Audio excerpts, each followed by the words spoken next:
It seems like every single Nancy Guthrie breakdown over the past month and a half starts the exact same way. The camera cuts out at 1:47 a.m. right as some dude steps onto the patio. Someone spends 41 minutes inside. Blood spots on the steps. Her heart device loses its signal right at 2:28. A random car cruises by at 2:36. Online sleuths have been parroting that exact timeline forever. They dissect those specific moments endlessly. But despite all that online noise, nobody has ended up behind bars. I am starting somewhere completely different. Let us jump back 4 hours earlier to 9:50 p.m. on January 31st, the moment a Catalina Foothills garage door closed. The one person who can actually confirm what happened inside that house happens to be the dude who the feds have already interrogated on 5 different occasions. Tommaso Cioni says he drove Nancy home following a meal they shared at his house. He swears he watched her step straight into the garage. He states the bay door closed the second she passed the threshold, leaving her perfectly safe inside the house. That is his version of events. The one piece of objective evidence putting her inside is that bay door closing at 9:50 p.m. 0 cameras filmed her actually entering the house, and not a single neighbor saw the right end. Everything else hinges entirely on the last man to see her alive. Add her medication routine to the mix. She required an evening dose. Essential heart drugs were supposed to be taken right around 10 p.m. He dropped her off somewhere between 9:45 and 9:50, leaving a solid 5 to 15-minute gap before her medication alarm. Investigators discovered those exact pills the following day resting undisturbed on the counter. Here is an 84-year-old woman carrying a heart implant, an individual who cops flat out said would die within 24 hours without her medication, walking into her home, marching past her waiting medication, and totally neglecting it. Sure, forgetting is possible, but it is extremely bizarre for a woman, police described as razor sharp. Another possibility is she headed right to bed, though that means she abandoned her rigid medical routine on the single most important night. Maybe something derailed her before she hit the kitchen. Or maybe she never reached that counter in the first place. Her hearing aids were removed, making her completely deaf to the world. Her mobile phone rested squarely on her nightstand. Her handbag remained in the house. Her car was tucked away in the garage. Every last one of her possessions was sitting exactly where it belonged. Everything except her. Over the last month and a half, the whole internet has gone crazy trying to figure out who that mysterious guy out back was. I am focusing on a completely separate theory. What actually happened from 9:50 p.m. until 1:47 a.m.? Those 4 hours are still a massive black hole. Nobody has ever publicly dug into them. Look closely at what cops did and did not find inside Tommaso Cioni's car after 40 days impounded, plus those size 12 women's pants and black jacket discovered way out in the Tucson brush. Add in Tommaso's bizarre music scene connections to the dude sending blackmail threats directly to his private number rather than Savannah or federal authorities. Suddenly, that 4-hour gap stops looking like a dead end and starts looking like the ultimate key to the case. This video is diving headfirst into the areas other creators are too scared to touch. Ignore the back deck, disregard the guy walking in reverse, and skip the messy press conferences. We are dissecting the 4 hours right before hell broke loose. I promise you, once this video ends, your entire perspective on this case will shift from where you stood when you clicked play. She removed her hearing aids each evening before sleeping. These were serious medical devices. Taking them out meant she lived in absolute silence. She was an 84-year-old lady with an implanted cardiac tracker that spent all night firing metrics directly to her Apple devices. She took daily medications morning and night to manage major heart problems, and she weighed out at barely 150 pounds. Each and every evening, once she removed her audio devices, she fell asleep completely alone in an isolated Arizona home. She raised a trio of children by herself once her husband Charles died on a 1988 Mexican mining expedition. She became a single mom at barely 46. Former Fed Moran O'Connell, someone who actually suffered a father's death at the identical age Savannah was described women like Nancy as fiercely independent. The exact kind of older lady who will fight tooth and nail against assisted living. The type of grandmother who stubbornly clings to her own property, no matter what her family says. That perfectly sums up Nancy. She stopped driving in the dark, not because she could not drive, but because she absolutely dreaded pulling up to an empty, unlit house alone after sunset. She was totally fine in the daytime, but relied heavily on family members or rideshare apps once it got dark. Any driver who dropped her off became another random person discovering a vulnerable senior lived alone at the end of a dark desert road equipped with a security camera that frankly did not work. Her daughter, Savannah, makes about $8 million a year working in New York. Her boy, Cameron, is a retired Air Force officer who used to fly F-16s. You also have Annie, her other daughter, living a quick 4 miles away with her spouse, Tommaso. Nancy had plenty of family in her corner. Despite having a massive local support system, she refused to hire a caretaker, refused to wear an emergency alert pendant, and did not install panic buttons. She just had a standard Nest doorbell without the monthly subscription. Sure, it buzzed for motion, but it was not saving footage anywhere. In all honesty, that camera was nothing more than an expensive decoration, and regular visitors definitely knew it was totally useless.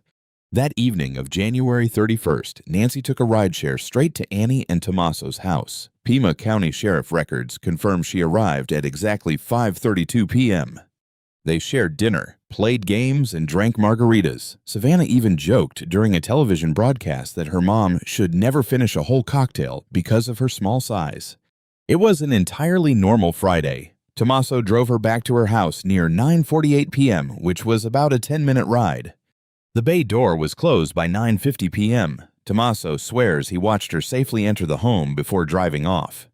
Just 4 miles separated them, but Nancy heard absolutely nothing for the following 14 hours. No rings, no messages. Nobody bothered making that short drive to look in on an 84-year-old woman with a heart device who was taking out her earpieces to sleep in pure silence, surrounded by broken surveillance gear. Law enforcement wasn't called because friends or family were suddenly worried about her well-being. Red flags only went up after she completely missed a weekend religious live stream happening over at a friend's house. Family members eventually showed up near 11 in the morning to look around, searching both the house and the yard. She had vanished without a trace. They dialed 911 right at noon, but whatever happened to Nancy Guthrie had already been over for 9 hours.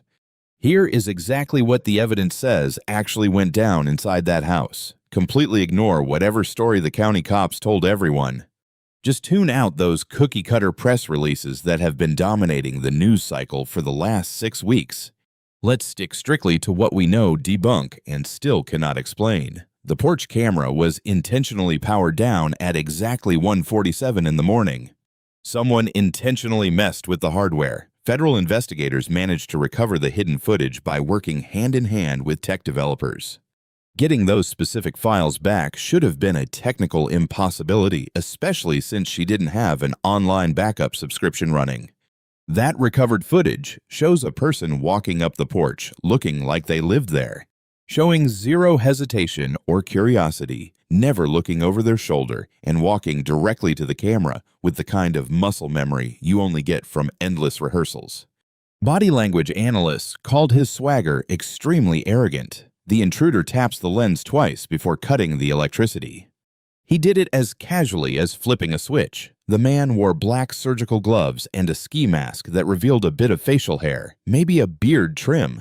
Carrying a shiny 25-liter Ozark Trail backpack bought straight from Walmart, wearing a belly holster with a weirdly positioned firearm and a strange lumpy item, possibly an antenna, poking from his pants, looking absolutely nothing like a normal phone.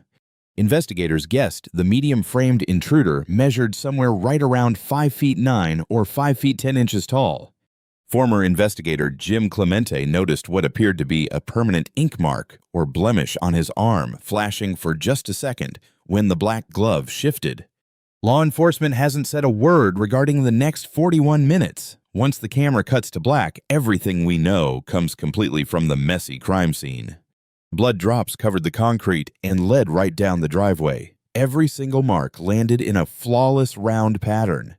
Former Agent O'Connell figured out that the blood fell straight down from a height, heavily implying someone carried the woman rather than her walking out alone.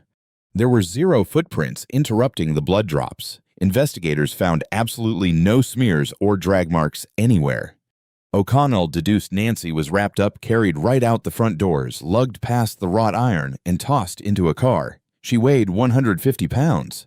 One person could pull that off, but it definitely wouldn't be easy or quick. All of her everyday medications sat totally untouched on the kitchen counter. The morning and evening doses were totally ignored. Her smartphone was left on the nightstand. Her handbag was right there. Nothing was stolen.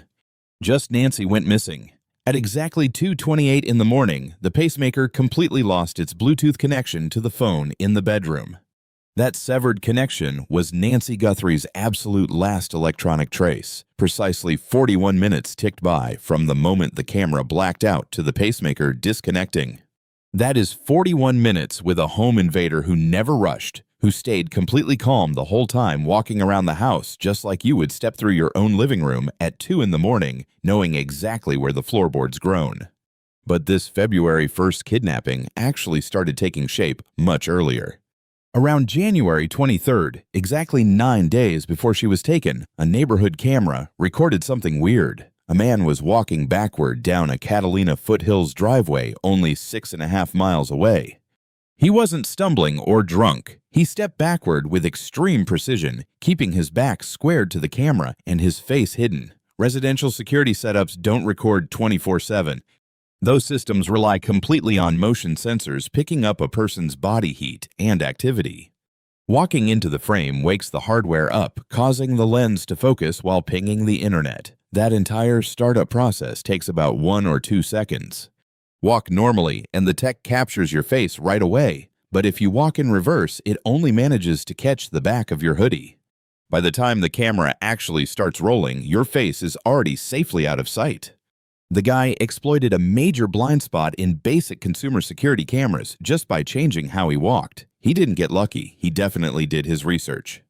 He picked a practice spot deep in the Catalina foothills, the exact same isolated desert houses, the same long driveways, the same dark sky ordinances.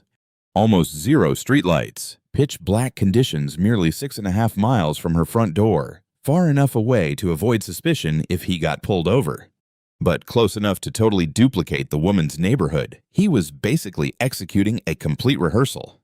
A dog barking scared him off, but he still refused to turn around. He completely ignored the human instinct to glance over his shoulder at the loud sound.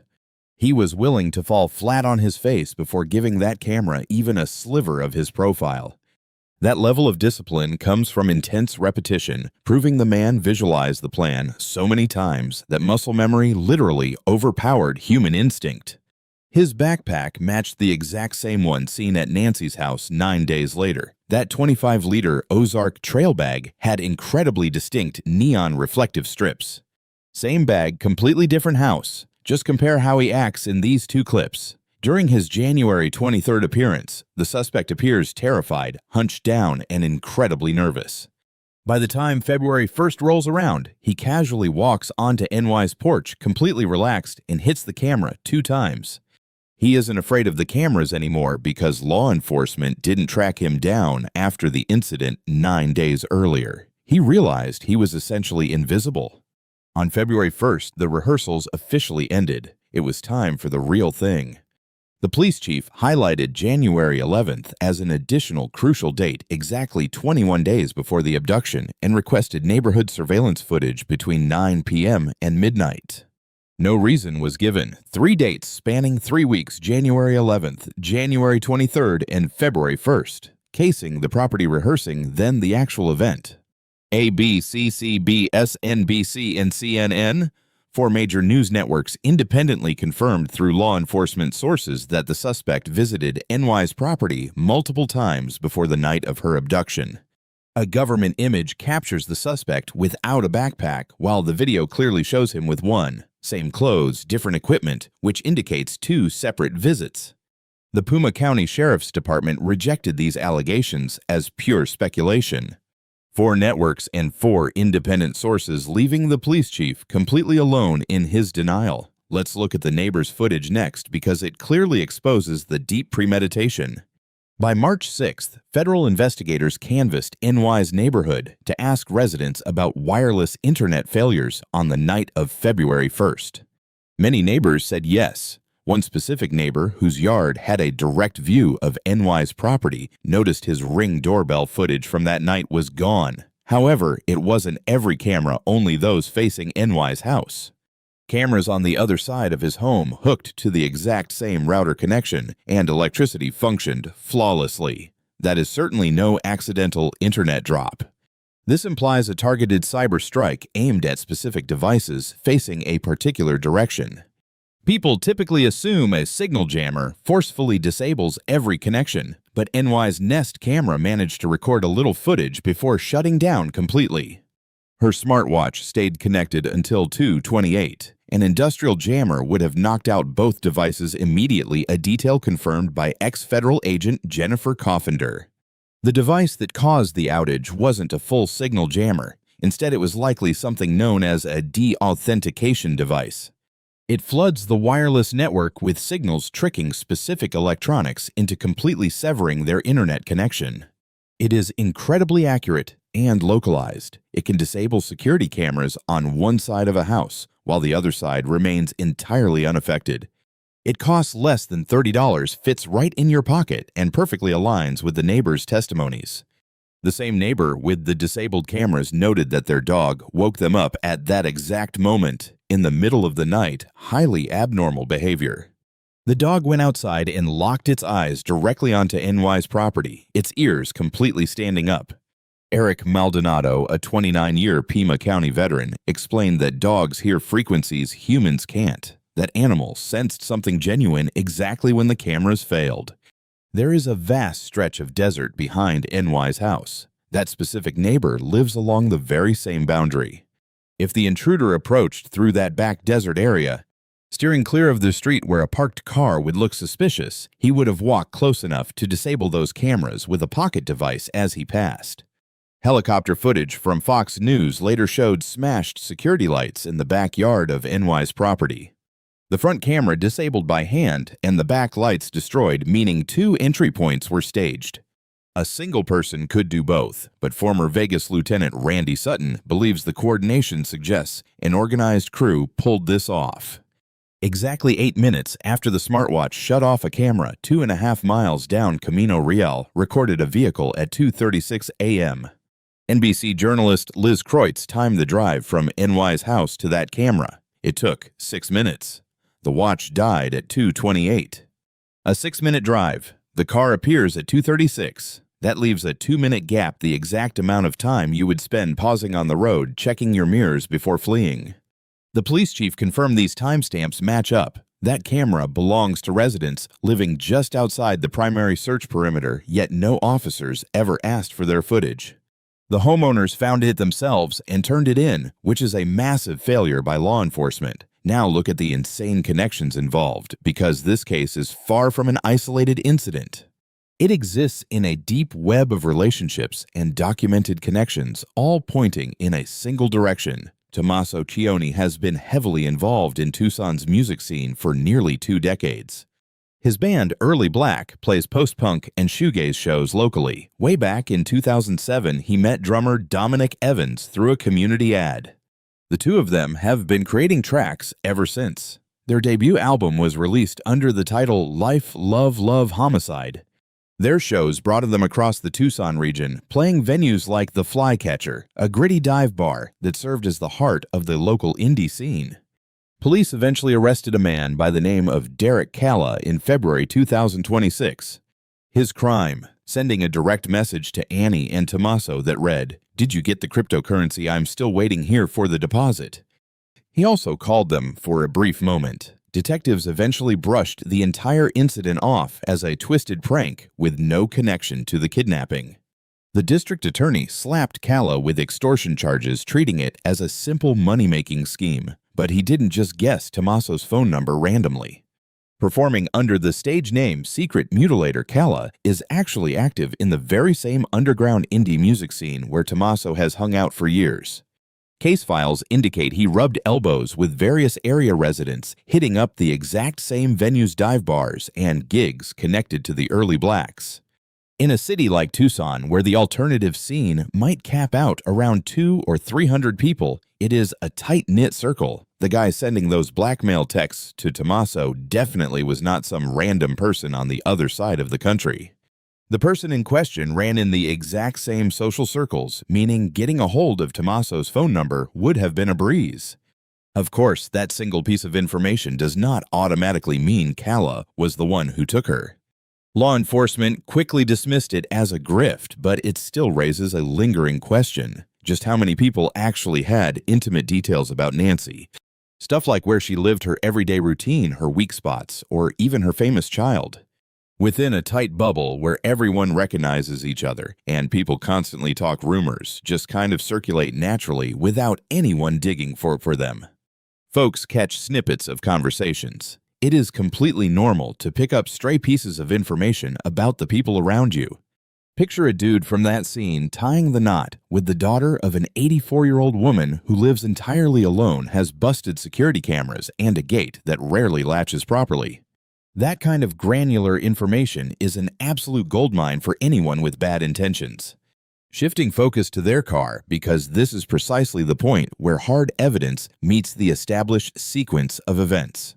Investigators seized the pair's blue Honda CR-V right out of the gate. Skip ahead to March 11th, 40 days later, and they still do not have it back. The car is currently parked in a shop, being put back together after what investigative reporter Dave Mack described as an insanely extensive dismantling. Spokespeople for the Pima County Sheriff's Department told Parade magazine that they intend to return the vehicle at some point, though they refuse to give a firm date. A full 40 days. A car belonging to people who authorities say are not suspects is still sitting in an impound lot undergoing forensic processing and kept far away from its owners. Ex-FBI agent Jennifer Coffindaffer pitched several different scenarios to explain why this particular car is such a massive deal. Was someone following Nancy when she left her kid's house late on the night of January 31st? Is it possible somebody stuck a GPS device on the undercarriage? Or maybe a third party tampered with the vehicle itself, leaving some DNA or prints in the process? That specific car acts as the very last enclosed space the elderly lady was in right before she headed inside her house. Any microscopic fibers she might have shed in the cabin, whether that is stray hairs or fabric fuzz, are being cross-referenced with evidence collected out on her patio. If a stranger's DNA profile turns up inside that vehicle, investigators instantly have a concrete link tying a suspect directly to her last known whereabouts. Coffindaffer also highlighted a really fascinating double-sided legal maneuver regarding the search. She noted that law enforcement only tore through the couple's property because they consented to it, completely skipping the need for a judge's signature. Her perspective suggests the police do not have enough hard facts to name them as official suspects, but signing that consent form means something else entirely. It shows they happily let the state take their car apart. Making that decision meant throwing their lives wide open for several different police searches. By saying yes, they permitted deputies to remove security cameras, drain the septic tank, and carry off suitcases during a late-night raid where detectives shot crime scene photos until dawn. People with absolutely nothing to hide will always cooperate with law enforcement, but perpetrators who are dead, sure they left zero evidence behind, will act the exact same way. Playing nice with the investigation does not guarantee you are innocent. It is a behavior we see from both totally blameless victims and incredibly manipulative masterminds. Nancy's own car was also hauled off directly from her property. Authorities have remained tight-lipped about what they found in it, which leads us straight into the desert. Civilian search parties combing the harsh terrain outside town reportedly found some clothes, notably a black jacket and a pair of women's size 12 pants. These items were discovered way out in the scrub brush, and photos of them went viral online almost instantly. The Sheriff's Department has completely refused to confirm whether those specific clothing items have anything to do with the ongoing case. I am just tossing this into the mix as a curious development instead of a verified clue, but it is certainly worth keeping in mind. Given that somebody apparently dragged this lady away in the pitch black and she vanished into thin air, finding clothes tossed in the search grid is not a lead detectives can simply ignore. Eric Maldonado, an ex-Pima County detective with 29 years of experience working burglaries in these exact neighborhoods, stated that locals usually dispose of bodies out in the deep desert, utilizing burn pits or burying them so far off the beaten path that a random hiker would never find them. He emphasized that the Sonoran Desert is practically endless, turning any kind of search and rescue operation into the ultimate needle in a haystack scenario. Experts looking at historical abduction data believe Nancy's body was likely discarded somewhere inside a 2 to 5 mile circle around her house. Let us pivot and unpack the legitimate theories instead, tuning out the Reddit sleuths and wild internet gossip. We are going to explore the most logical explanations for her vanishing look at the evidence supporting each one and break down where those theories fall apart. The number one working theory and the direction every single red flag points is that this was someone close to her, especially since Tommaso Cioni was the absolute last person to see her alive. He drove her home, said goodbye out by the garage, and then drove 4 miles directly back to the house he shares with Annie. There is absolutely no objective evidence proving where he was during that crucial window between 10 p.m. and 1:47 a.m. Annie was in the same exact house. Whatever alibi one of them offers the other will corroborate, and on top of that, he has 2 decades worth of deep family secrets.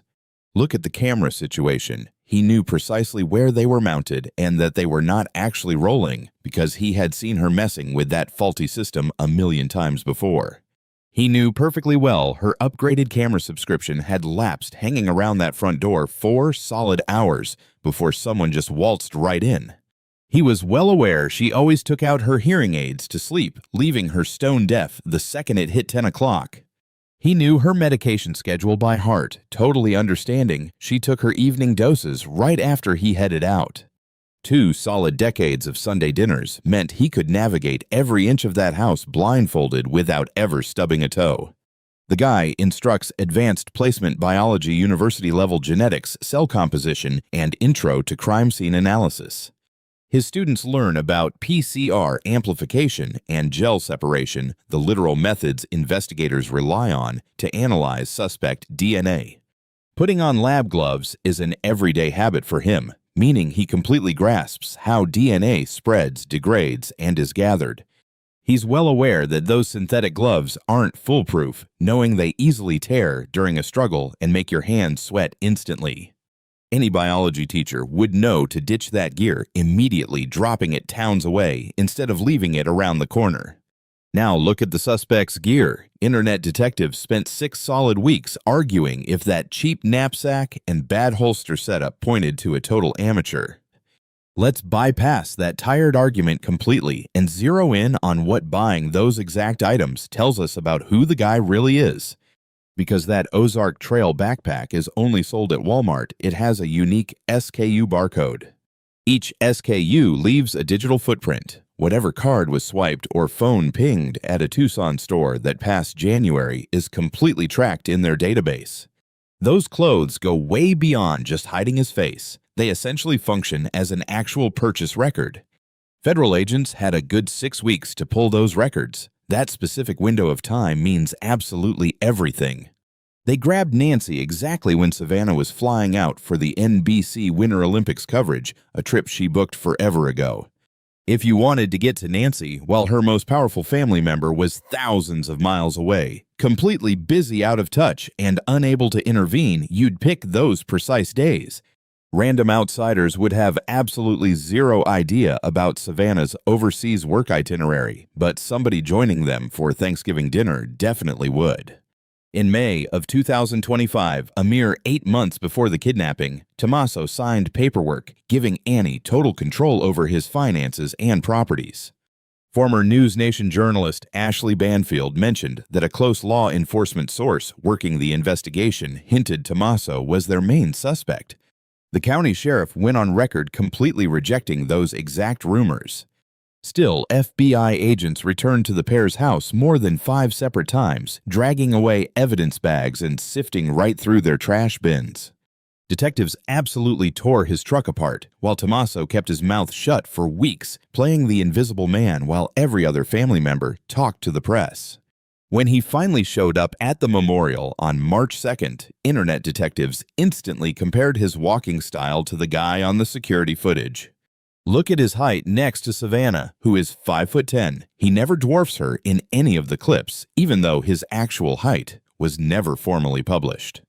That one detail supposedly clearing his name might not hold up, which leads us straight into another theory branching off the first. Enter bandmate Dominic Evans. Standing at 5'9" with a beard, he fits the FBI description to a T. The guy has a unique arm scar exactly like Clemente pointed out from the porch cam, plus a rap sheet a mile long down in Pima County. We're looking at burglaries, strong-arm robbery theft, business scams, and 19 straight years jamming with Tommaso after clicking during long recording sessions. Assuming Tommaso is the brains of the operation who drew up the break-in blueprint, Evans is the exact kind of heavy hitter required to execute it as the masked guy on the porch. Packing enough street experience to kick down a door and scare an elderly woman plus the feds basically drew a perfect portrait of him. His criminal record shows he has it in him, and being tight with Tommaso for 19 years guarantees total loyalty. The brains and brawn dynamic is pretty straightforward. One dude provides the blueprint detailing the layout camera dead zone schedules and alarm vulnerabilities. The architect of the crime never sets foot on site. He just trades in pure information while chilling comfortably at home. He builds a bulletproof alibi just by staying out of the mix completely. The hired help acts as the enforcer, totally ready to kick a door down at 1:47 a.m., bringing the steady nerves required for serious crimes. He just follows the script he got weeks ago. Busting through the front, he's running on confidential info he'd never guess on his own, like which cameras are actually recording, which ones are dummy cams, which exact door was left unlocked, where's the layout inside, and which exact medications are sitting on the counter. Teaming up cuts the effort in half. One guy wrangles Nancy, the other locks down the area, and someone guides her down the corridor. You've got someone watching the street. One guy throws her in the escape vehicle. Somebody else is behind the wheel. Pulling off a 41-minute operation solo is wild, but a two-man crew makes it easy. Evans literally told the New York Times that they first met way back in 2011. He said investigators questioned him for a mere 40 minutes and then completely dropped off the map. Keep in mind, the local cops never actually cleared his name. Law enforcement only officially cleared family members, leaving Evans wide open. He's just a bandmate the police decided to brush over during their press conferences. O'Connell pointed out the dude waiting outdoors appeared totally relaxed. The man exhibited no anxious habits or hints of distress whatsoever. She thought he appeared sufficiently medicated to calm his nerves. Being that relaxed totally tracks, assuming the guy merely acted as a mercenary executing someone else's master plan. The man never needed to worry about the details. Every bit of real planning occurred 4 miles away. Another active theory heavily focuses on the go-between who linked the primary orchestrator directly with the target. Annie Guthrie is actually NY's eldest child present at that dinner on January 31st. Accounts totally contradict each other concerning whether she or Tommaso drove Nancy home. Speculation targets both Tommaso and Annie. Law enforcement formally supported the Tommaso narrative, even with several contradictory testimonies from bystanders. Living together means she serves as his solid alibi. The police seized her car for 40 days, meticulously reassembling the whole thing after completely ripping it apart. Detectives searched her residence multiple times, including a late-night operation where they took pictures for hours and carried away suitcases. Authorities seized her entire surveillance network, too. Detectives even excavated the waste tank. Annie essentially serves as the bridge between Tommaso and Nancy. Every private fact Tommaso knows about NY's private life, her camera footage, exact medications, listening equipment, the front door, along with her everyday routines, plus realizing she would stay totally isolated until tomorrow afternoon. That knowledge originates from Annie's deep familial connections. She knew the floor plan perfectly. She knew the schedule by heart. Annie completely realized that on January 31st, her mother would enter a vacant house, remove her hearing aids, and remain entirely alone for 14 consecutive hours. She formally signed that legal proxy document together with Tommaso back in May 2025. Savannah's 2024 autobiography actually describes a weird early hobby she enjoyed with Annie and their relative faking kidnappings. This included middle-of-the-night alarms being driven from Tucson straight to Phoenix and calling Nancy from a random payphone. That is essentially a strategy ripped straight from their family history, forever published inside a huge blockbuster book. Coffender stated each individual home search happened willingly. The authorities never really obtained an official search warrant. She claims investigators just do not possess the concrete proof needed to charge them. Still, she hinted that a person could have followed Nancy right from Annie's house, slipping a location device on her car, or an assailant simply waited at her residence, knowing her precise arrival schedule and realizing how vulnerable she was going to be once there.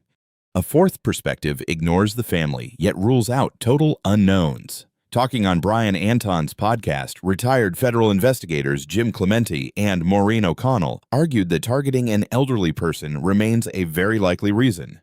Clemente emphasized that anybody even slightly involved in her regular routine requires an extensive background investigation. Repair staff, landscapers, odd job workers, plus delivery drivers, cabbies, or essentially anybody walking inside who could figure out she was a vulnerable, lonely victim. Forensics specialist Joseph Scott Morgan went even further, stating his past cases dealing with elderly abuse consistently followed a specific pattern. Attackers purposefully target elderly people strictly because they possess significant wealth. He detailed how she transformed into a top-tier target, assuming the attacker understood her notable family connections. In Tucson, uncovering that sort of rumor requires zero effort. Because she regularly took late-night cabs, all her drivers learned her address, her age group, her timetable, and the fact that she walked into a vacant house completely alone. O'Connell clarified that older adults act overly naive quite often, pointing out Nancy's neighbor who happily let complete unknowns come inside just to use the restroom. Nevertheless, this specific theory possesses certain holes. Hanging around inside for 41 minutes hardly suggests an everyday repairman. It obviously indicates profound inside familiarity with the residents. That relaxed, steady tapping against the camera certainly does not match the energy of someone who simply cleaned the pool a couple times. This is a dude who has waited on that very porch constantly. Also, asking for a $6 million ransom requires understanding Savannah's finances far better than a random landscaper ever could. This last theory happens to be the most logical, coming straight from the single person who completely knows this community from top to bottom. Experienced investigator Eric Maldonado dedicated 29 years to working in Puma County. He believes Nancy experienced a failed burglary. The criminal intentionally chose her house entirely, knowing an elderly lady was resting indoors. Working under the cover of night bypassed the neighborhood's daytime watchfulness. Then, catastrophe hit when she abruptly woke up.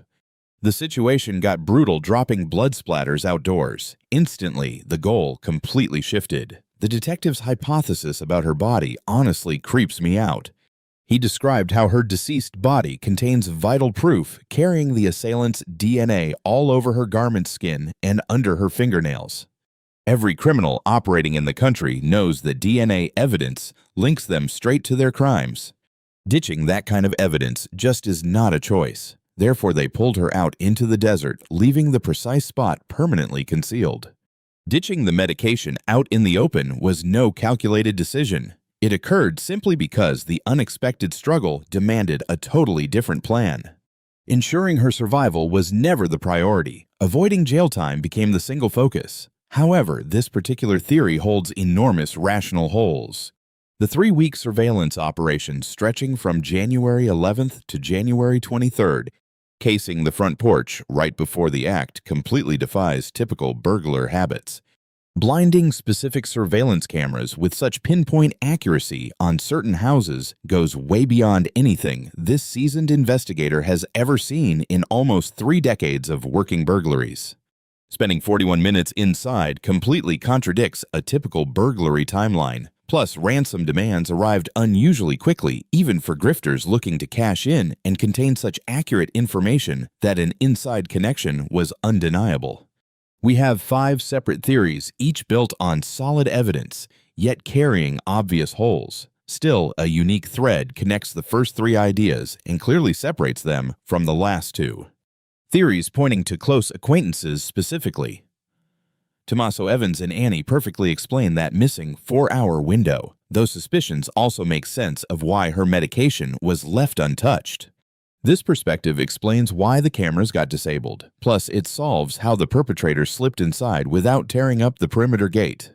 It clearly answers why nobody bothered checking on her for 14 straight hours. Furthermore, it explains how a trespasser navigated through those unlit hallways with zero difficulty. This highlights why the suspect looked so relaxed outdoors. Disabling the equipment perfectly aligns with a 2-decade neighborhood fixture who knew the exact placement of every single camera. It clearly shows why technicians are still reassembling a blue Honda Sport utility vehicle over 40 days later, even as authorities officially clear her family members of any wrongdoing. Outside theories suggesting elder abuse or a random break-in might explain a few details, but they completely miss the bigger picture. Repairmen absolutely do not tap on cameras twice with a recognizable beat, and common burglars definitely never rehearse their break-ins for 21 days straight. An ordinary burglar would have zero clue that her online surveillance subscriptions had already lapsed. Furthermore, only close family knew she absolutely needed her medication by 10 at night, fully aware that missing it would trigger an irreversible and deadly medical countdown. It is also crucial to examine the investigation itself. The delayed arrest is mostly due to the way command mishandled evidence right out of the gate. Investigators inexplicably released the crime scene back to the public in under 20 hours. After releasing the location, deputies walked a cleaning crew named Ambiance Pool Service directly into the backyard, even though that company had zero history at the house.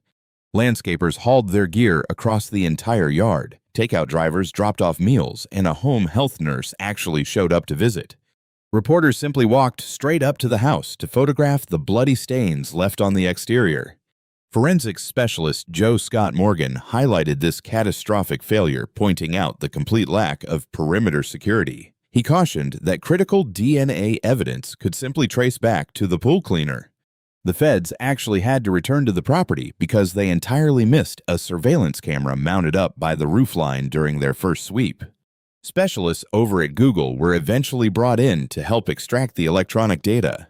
Meanwhile, DNA gathered from the house got shipped off to a private lab in Florida, completely bypassing the FBI laboratory in Virginia that literally has an express lane for kidnapping cases. He informed the mainstream media that processing those results could stretch out for several weeks, a few months, or even an entire year. The eagerly awaited DNA hit from that abandoned glove simply came back to an ordinary restaurant employee with absolutely no connection to the crime. So that ruins one piece of evidence, leaving exactly one left. The county sheriff swore on national television that investigators never found a glove inside Nancy's house, but federal authorities directly disputed his claim. At first, he told reporters that every single person was a suspect. Then he completely backpedaled, officially clearing the family and labeling any further speculation as just plain cruel. Doing interviews with multiple news outlets just led to him spinning wildly contradictory narratives regarding the exact same details. Confidential technology used to track Nancy's pacemaker from police helicopters was leaked to the press long before the aerial searches were actually completed. The abductor merely had to turn on the local news to discover that law enforcement had the technology to follow her implanted medical equipment. It is no surprise that authorities never caught another ping from that device. An elite civilian search team with more than 5,000 documented desert recoveries traveled all the way to Arizona only to be turned away. Driving this absolute disaster is a deep-seated grudge. Years ago, in 2015, the feds launched an investigation into the county department for misusing confiscated asset forfeiture funds. Chief Deputy Radke was hit with criminal charges right before taking his own life. Following that tragedy, Sheriff Nanos hit the airwaves to aggressively blast the FBI investigation as total nonsense. Former Chief Deputy Castigar revealed to the Daily Mail just how deeply Nanos truly hates federal agents. An overwhelming 98% of his own deputies had actually issued a vote of no confidence well before Nancy even went missing. The net is finally closing in, but no thanks to leadership. The boots on the ground and federal partners working tirelessly shouldn't take the blame for the sheer incompetence of upper management. These street-level investigators are diligently building a solid case, while their own bosses actively create massive roadblocks. The walls are absolutely closing in. Running out of the FBI field office in Tucson, an elite squad of 4 detectives and their sergeant is now working this case full-time. The massive surge of 400 searchers has wrapped up. The current operation is incredibly focused under the radar and extremely precise. While appearing on Enton's broadcast, Clemente proposed that detectives probably sat down with the actual perpetrator early in the investigation. Law enforcement just didn't have the hard proof needed to slap on the cuffs. He pointed out that real investigative work involves grinding through the details over and over until something breaks. Community tips may be dropping off, a fact the FBI frankly acknowledged, but the forensics pipeline is still delivering strong results. Forensic scientists are currently still processing the biological evidence pulled from inside the house. Genetic genealogy, the very same tech that nailed the Golden State Killer 4 decades later and tied Brian Koberger to the Idaho murders practically overnight, doesn't even require the suspect's DNA to be sitting in a government database. Investigators only need one remote relative using a public ancestry site to score a partial match, allowing them to build a family tree that leads directly to the killer. Scoring 2 separate DNA samples automatically doubles their chances of success, even though that recovered glove was just traced to some random restaurant employee. The mixed genetic material collected inside the house remains perfectly usable, and the chances of the bleeder having 0 family ties in those massive genealogy databases shrink every single time another person mails in a spit kit. Router logs extracted from the woman's house might contain digital handshakes, little tech footprints made by phones walking past her network on the night of February 1st. Smartphones are always broadcasting these tiny radar pulses. If the attacker left their wireless toggled on, her home router probably recorded the exact network their phone was searching for, creating a cyber trail that could expose the bad guy's street address, internet provider, or the custom name of their home network. The Bureau already has this intel. Unlike lab swabbing, cyber specialists can crack this in hours, and they are mapping out that digital path as we speak, pinning down which cameras died versus the ones still rolling, complete with times and views. This map will lock down exactly where the signal blocker was planted. Nailing down that specific location traps the suspect at a single physical point on a certain street at a highly specific time. Detectives grabbed cell tower dumps covering a handful of separate dates: February 1st, January 23rd, and possibly January 11th. Authorities are actively searching for a smartphone that pinged in the area multiple times. If that phone links back to a person connected to the theories we just broke down, this entire case cracks wide open. Experts suspect Nancy likely died within 3 days of being taken, since she was without her meds, essential heart equipment, and hearing aids. At 84, she was grabbed from her sleep by a home invader who left all of her life-saving pills sitting right there on the bathroom counter. This is just a recovery op at this point. Her relatives get it. Savannah shared that her family accepted the reality of Nancy being gone, but they urgently need to find her remains. A secret $1 million bounty is on the table. That huge chunk of change is there for one reason only: destroying the code of silence, stopping the suspects from talking. Anytime 2 people pull off a job, the first guy to snitch scores the sweetheart plea bargain. The dude keeping his mouth shut gets the book thrown at him. Both partners have to hold the line and heavily hope the other guy does not crack. Waving $1 million right in their faces makes that brotherhood the most fragile thing in Arizona. The ringleader knows his hired gun can ruin him with one phone call. Meanwhile, the henchman gets that his boss would act clueless and leave him to rot behind bars. Pure paranoia takes total control of their relationship, because whatever bond tied these guys nearly 2 decades of making music, doing shows, and staying chill was built for band practice, not hiding a massive crime.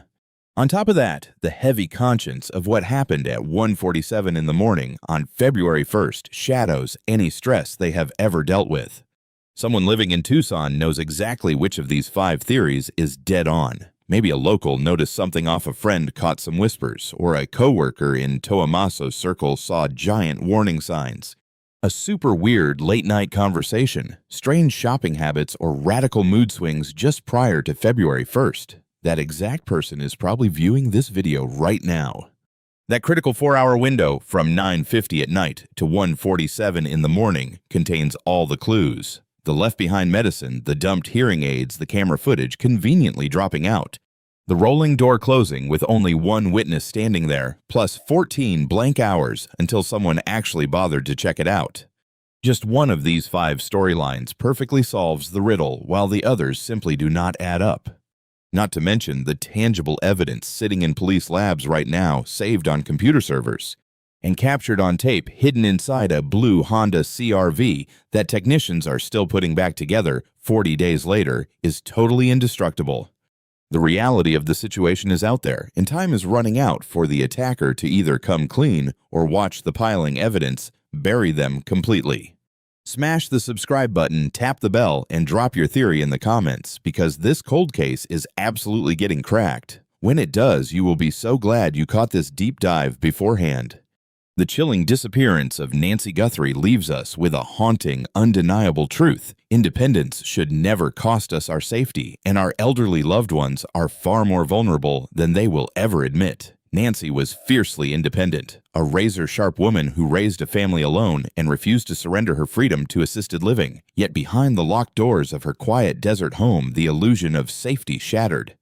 We often assume our parents and grandparents are perfectly fine just because they say they are. We trust broken security cameras and the quiet routine of everyday life. But for 14 agonizing hours, an 84-year-old mother, deaf to the world without her hearing aids and reliant on a strict medical routine, vanished into the dark without a single person checking in.